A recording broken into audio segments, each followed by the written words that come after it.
I'm back with Marie Quigley, a psychologist, and this time I want to ask her about sleep. So Marie, why is sleep so important? Sleep is essential because it is a cornerstone of our functioning. So we can't function very well if our sleep is disrupted much at all. We can manage for a couple of days, but sleep disruption is really, really detrimental to our physical health, our mental health. There's loads and loads of research about how sleep disruption and sleep deprivation has various different negative impacts across our physical and our mental health. So the thing to know about sleep is that it is biologically driven. Okay, so our body has innate drivers which aim to regulate our sleep for us. And our job then as adults is not to work against those drivers. Our job as adults is to do as much as we can to try to work with and complement and support the natural drivers to sleep that we all have within our system. So how do you build it in then so that you don't have to think about it? Well, I think you can't. I think this is something that you have to think about. That would be lovely if we could program it into our brains. But as we mentioned before, we have a talent for doing stuff that's not so good for us. And one of the things that we're all, really good at is not minding our sleep. So, for example, at the moment, and I think the pandemic and living through screens has really highlighted this, is that when we've all become really, really busy and really overstimulated, there's a new dynamic of people who are really tired after their day's work or study, who instead of going to bed are sitting scrolling through Instagram or YouTube or whatever it is for an hour to try to relax and unwind at the end of the day, when in fact what we need to be doing is sleeping. Okay, so the absolute best tip that I can give around sleep is that we need to start with our get up time. Okay, so sleep doesn't start when you go to bed. Sleep starts the second you put your feet on the floor in the morning. Everything that you do or don't do from that point is going to have an influence on the quality of the sleep that you get that evening. Okay, so I guess there are two branches to this. So our management of our sleep is really important for everybody. For those of us who don't currently have a problem per se with our sleep, everything that we can do to manage our sleep will enhance it and help us to get a better sleep.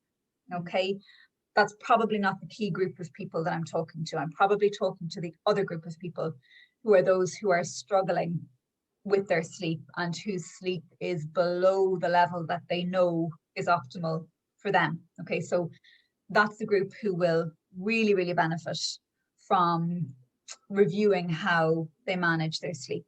Okay, I also want to say that for lots of us, particularly people who are juggling study with other demands, be they work or family demands, is we're not always fully the boss of our sleep. If you have a child who needs you during the night, well then there's nothing you can do about that. Your sleep is going to be broken. And for you, it's about, okay, how do you manage that as best you can within the constraints of the reality of your life? Okay. So getting up in the morning at a consistent time is really, really important. Okay.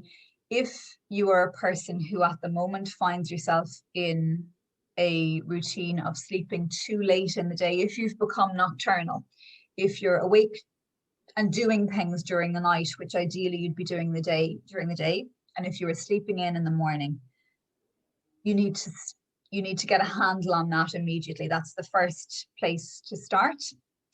And the way to manage that is very gradually. So what you do there is, if you know that you're waking and it's not about waking, it's about getting out of bed. It's about when you put your feet on the floor. So if you are doing that later than you need to be, start tomorrow morning by getting up 10 minutes earlier tomorrow morning than you did today, and move your get up time back by no more than 10 minutes a day until you arrive at the optimal get up time for you. And for most of us who are doing a 9-ish to 5-ish job, so long as there aren't children who need to be taken care of in the morning or whatever, the optimal is probably to be getting up between kind of 7:30 and 8. Okay. The next thing that's really, really important, and there's loads of research to support this, is in order to almost like scaffold our natural drivers around sleep, we need to expose our skin and especially our eyes to natural daylight as early in the day as possible. So ideally, get outdoors, even if it's just for 5 minutes, as early as you can in the morning. And if outdoors just isn't possible for you, standing by a window is really helpful. So exposing your eyes to the natural daylight as early as you can in the morning is really, really useful. And if you think about it, those of us who used to commute to work, who are now working from home, we may not be exposed to daylight. So, you know, and there's loads of evidence that in general, people's sleep has been negatively impacted by lots of different implications and the fallout from the pandemic. But that's a really logical feature for lots of people, is we no longer need to leave the house to get to work. So the idea of even doing a lap of the house, a lap of the garden, for 5 or 10 minutes before you sit down at your desk is really, really helpful. That's another thing. The next thing that's really helpful, and this is helpful across our mental health, is exercise. So we talk about the benefits of gentle, regular exercise, and regularity is the most important thing. Again, what research is telling us at the moment is that the earlier in the day you can take that exercise, the better the impact and the stronger the impact of the exercise in regulating your sleep. However, exercise is really useful at any point in your day. Okay, so, you know, if you can do it early, great. But if you can't, get out and have some gentle exercise whenever you can. And then the final thing that I would say, and this is by no means an exhaustive conversation, there are tomes and tomes of research and theory on sleep. I'm talking to you in terms of the absolute headlines here, just in terms of brevity.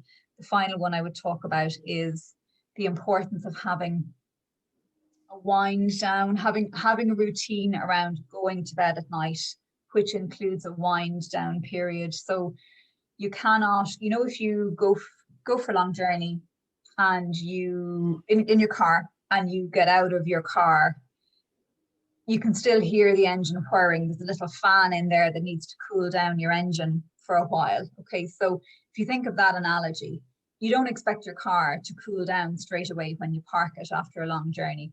It's not reasonable to expect yourself to go from a busy task or your desk or, you know, a gripping page of a novel or a really engaging online computer game straight to sleep. Not going to happen. It's an unreasonable expectation to have of yourself. So that wind down 30, 45, 60 minutes before bed is really, really important. Ideally, you would not be using any devices at all during that time. Television is probably the least detrimental to our sleep. Your phone, your iPad, your laptop, the quality of light that they emit sends a wake up signal to your brain. So you're kind of working against yourself there if you're using those in the hour before bed. And to have a nice, calm sleeping space, ideally one that's only associated with sleep. So, you know, not everyone has the luxury of a home office that's separate to their bedroom. So if you're working from either working or studying or both from your bedroom, that's unavoidable. But what I would say to you is try and tidy up your desk at the end of the day. Maybe if you've got a great big sheet or a blanket, just throw it over the whole desk setup so that you're symbolically either hiding or tidying away the work stuff before you get into bed and try to go to sleep. And there's loads of good accessible information online about sleep hygiene. If people wanted to look at that in a little bit more detail, not too much detail, because again, there's a rabbit hole, but the basics that I've talked about: your get up time, daylight as early in the morning as possible, exercise at any time, but ideally as early in the morning as possible, and a wind down routine before you go to bed. They would be kind of the 4 top tips in terms of managing your sleep. And actually, if I could throw in a 5th, try not to stress about it. If you're lying there awake for a period of time, it is much better to get up and do some sort of gentle activity, read a page of a book, gently, quietly dry a couple of dishes from the sink, fold a bit of laundry. Absolutely do not turn on a screen. You can listen to a podcast, not a really gripping mystery one, but like a light podcast or a little bit of music for 5 or 10 minutes. And then when you've relaxed a little bit, get back into bed and see if sleep will come. Okay. They're all great tips, but again, it comes to mind when you say, don't have screens before bed. And again, I'd say a lot of us know that, but it's how to make sure you don't do it, because it's like a natural instinct to check what's going on. And these new screens are, especially when you're at home and have been working from home or studying from home a lot, this is like the window into the outside world. So it's actually quite difficult. I know I tried for a while leaving my phone just down in the kitchen. Brilliant, yeah. So just don't bring it to the bedroom, and that does help. But I know some people have said to me in response to that they kind of need their phone for an alarm clock or whatever it is. Have you any answer for that? Yeah, so in terms of the alarm clock, your phone serves as a much more effective alarm clock if it's at the opposite side of the room to your bed. So if you absolutely need to bring your phone to your bedroom as an alarm, do that, but leave it well out of arm's length so that it actually works for you as an alarm clock, because you have to put your feet on the floor to go get it and turn it off. Because let's face it, when we talk about our phone as an alarm clock, for most of us, what that means is our phone as a snooze machine. And that doesn't get us off to a good start of the day. And also the idea of leaving it the other side of the room gets you actually up, as you said, you start the day. Is there a particular reason for putting your feet on the ground rather than just waking up in bed? What's the significance of? Well, you're out of bed. You're not up until you're up. Okay. So there's a difference between waking up. Like lots of people awaken 5 times a day, but it takes them until the 6th go to be up. And our day isn't started until we're up. And there's oodles of research that talks about the benefit of a good productive start to the day. So waking up, getting up and achieving something, no matter how tiny it is. So your achievement could be turning off the alarm, but doing that as early as possible in the day sets us up for a good day. And if you can get up and achieve something, if you can get up and achieve one thing in the morning, you are much more likely to achieve a 2nd, 3rd, 4th thing all day long. Another really important point, Laura, and this goes across absolutely everything that we're going to talk about,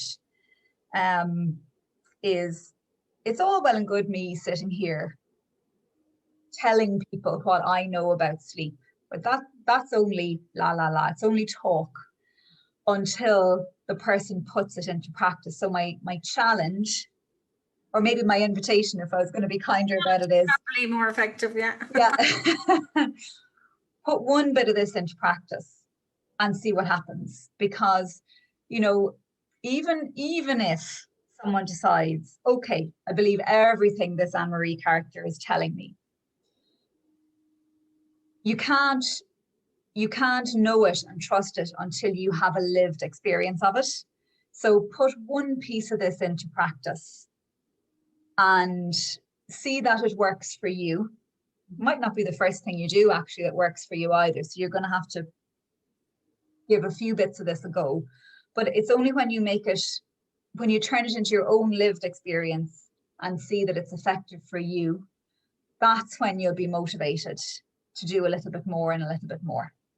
Now, just caveat on that is, if you are in if you're in the group of people who's in a bad place with sleep, 1 night, 3 nights, 4 nights probably will be, you know, it's not going to happen straight away. You may need a week to see a real change in your sleeping. Okay, so don't expect a quick fix here if you're coming from a really bad place with your sleep. But be careful that you notice all the tiny, tiny improvements, because anything great that anyone ever did was built up of loads and loads of tiny, tiny little achievements. And we're really bad at noticing our tiny achievements. It's like, you know, there's even talk about this at the moment in terms of the Olympics, like, if it's not a gold, it's nothing. Like, what's that about? Yeah. It is amazing to be, you know, it's beyond amazing to be at the Olympics, let alone, you know, qualifying for a final, let alone getting on the podium for a bronze medal, let alone a silver or a gold. Okay, so there's this kind of more, better mentality that we've fallen into, which is so bad for us.